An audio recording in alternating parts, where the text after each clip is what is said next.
Hey guys, what is up? This is Mr. 8 Crizzy here, and welcome back to another movie review.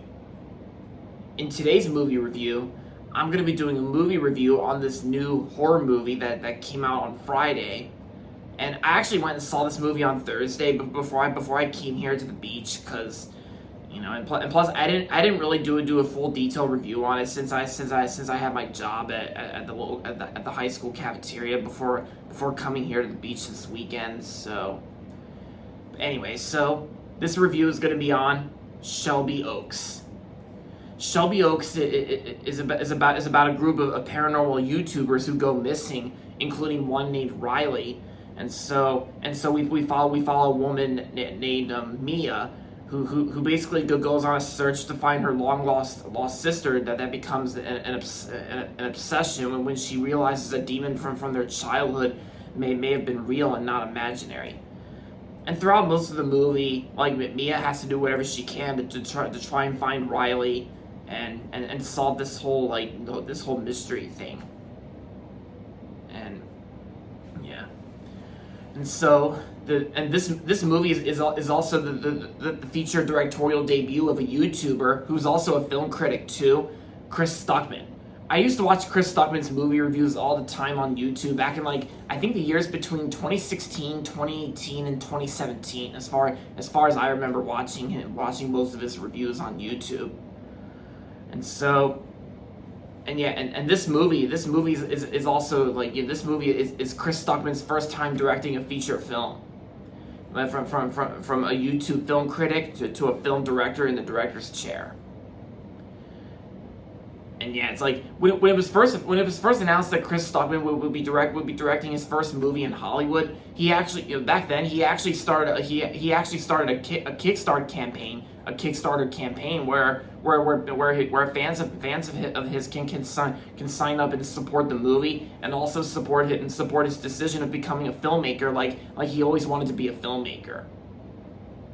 And yeah. And plus, I don't really support those kinds of Kickstarter campaigns. I'm not really that big on those Kickstarter campaigns. But don't get me wrong, guys. I still support Chris Stuckman's decision on becoming a filmmaker, and I also respect on what he was going for when he was working on this movie. And plus, and I know Chris Stuckman also sparked a backlash and that he doesn't criticize bad movies anymore. Like, he doesn't do hilariosity reviews anymore. But I can fully understand that, because most of the time nowadays, I think some people think it's better just to enjoy the movie and do a good review on it. Sometimes occasionally, sometimes nowadays, sometimes I do review bad movies, but only on special notes, like special cases, and yeah. But yeah, I understand Chris Stuckman's decision on not criticizing bad movies anymore, and yeah, and of course I also support him. I also still support him on becoming a filmmaker for the first time. I congratulate him. Congratulations, Chris Stuckman, on your first time directing a movie. And yeah. All right, guys. So let me just get to my overall thoughts on Shelby Oaks. So yeah, because I was hoping this movie would play by a local Phoenix movie theater, and it did, because we actually had a poster for it in the hallway, kind of like you saw in my YouTube short. And for what it is, I actually really enjoyed this movie, and so some of you guys may disagree with me, but that's okay. Because for me, I absolutely loved almost everything about this film. And sure, it's not a perfect film, that's for sure. Because I actually enjoyed a lot from this film. Because it's basically like one of those horror movies where the story is kind of almost like a missing person type story, where a person goes, where a character goes missing, and of course our main lead has to do whatever she can to try and solve the mystery and find her, Riley and Mia. And when I first checked the Rotten Tomatoes score, it did say it was somewhere like 82%, but then I think the score went down to like 60%. But yeah, because I know some people do have some flaws with this film. The first half of the movie kind of almost felt like, the first half of the movie before the opening credits start rolling, the movie kind of almost felt like watching an episode of Dateline NBC, which I know my parents watch that show all the time. And for the remainder of the film, it gets better. It gets a little bit better on progress as like after the opening scene. But and of course people were divisive on the last act, of course, and you know, like the way it ends, like, okay, that's all you got.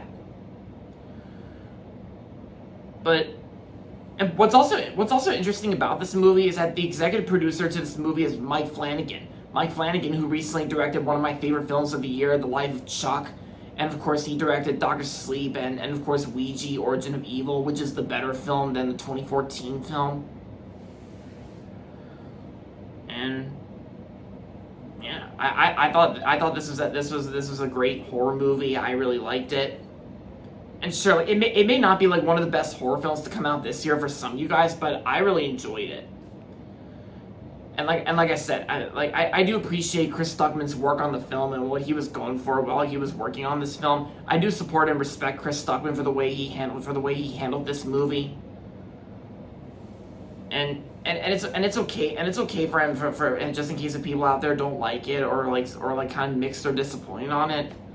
But that doesn't matter, because I thought the horror aspects were pretty unique, and I thought the performances were actually pretty good too. I gotta say the actresses who played Riley and Mia, they like Camille Sullivan, who's our main lead. I thought she did good, and Keith David was also in the film too. But Keith David's only in one scene, but you know, he was there. He did good. And the music too by the Newton Brothers. The Newton Brothers worked with Mike Flanagan on a lot of stuff, like plenty of them, believe it or not. But the music by the Newton Brothers was pretty good. I like the music here and there at some parts.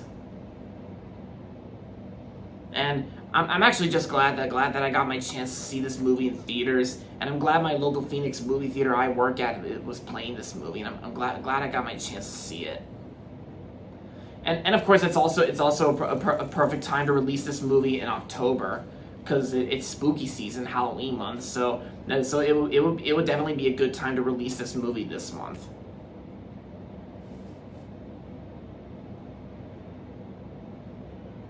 And yeah, and of course, if this movie is playing at a theater near you, and if you want to support Chris Stuckmann, then I recommend checking out this movie. Like, if it's playing at a theater near you, and if you want to support Chris Stuckmann, then I recommend checking out this movie. So overall, Shelby Oaks was an awesome scary movie, and I'm gonna give Shelby Oaks 4.5 out of 5 stars. I really liked it. So there you have it, guys. That's gonna be it for my movie review on Shelby Oaks. Hope you guys liked it, and with that being said, thanks for watching as always, and if you're not subscribed yet, don't forget to subscribe if you haven't yet. And also make sure to like this video as well. With that being said, until next time, this is Mr. A. Crizzy saying goodbye everybody, and that's about it. And also, if you like this, you can click right here and get Stuckmanized.